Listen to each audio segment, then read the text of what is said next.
Hey everybody, it's Kyler here with another watch video. So today I want to talk to you about how to authenticate a Bulova Lunar Pilot. I like to do these kind of videos when I see a lack of videos on the internet to help people who are trying to buy these on the pre-owned market. And so the biggest indicator that I can show you today is going to be the second hand movement on this watch, because Bulova put a high precision quartz movement with the Lunar Pilot. That's your biggest tall tale sign. So right next to it, I have the PR 516 from Tissot, which does have a less expensive movement in the watch.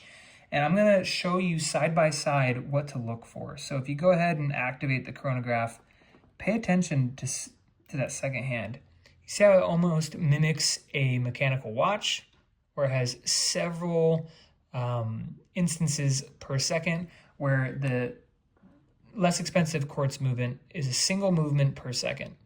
So if you look that side by side, you can tell the difference. A replica is not going to put a high precision quartz movement in the watch. Okay, that's number one. Number two is obviously there's a reference number inscribed on the back.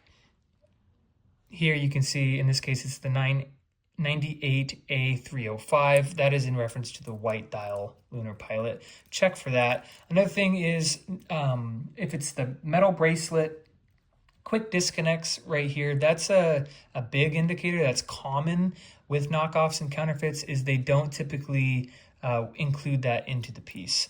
And then if you are bold enough to bring a scale with you, you can actually weigh the watch, and this is weighing in at 182 grams approximately.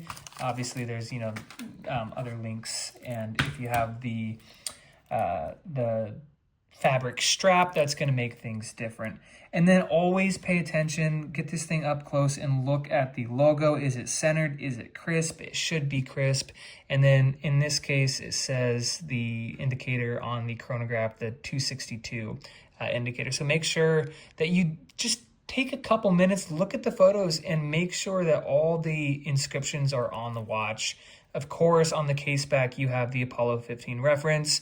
In this case, it was new enough that they left the Caseback sticker, which should read Japan movement, China band.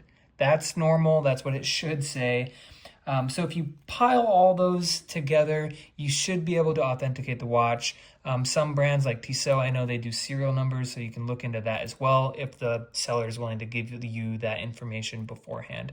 Make sure you guys are buying authentic pieces, and don't be afraid to ask questions before you go meet somebody or have them ship it to you. Get all that information up front.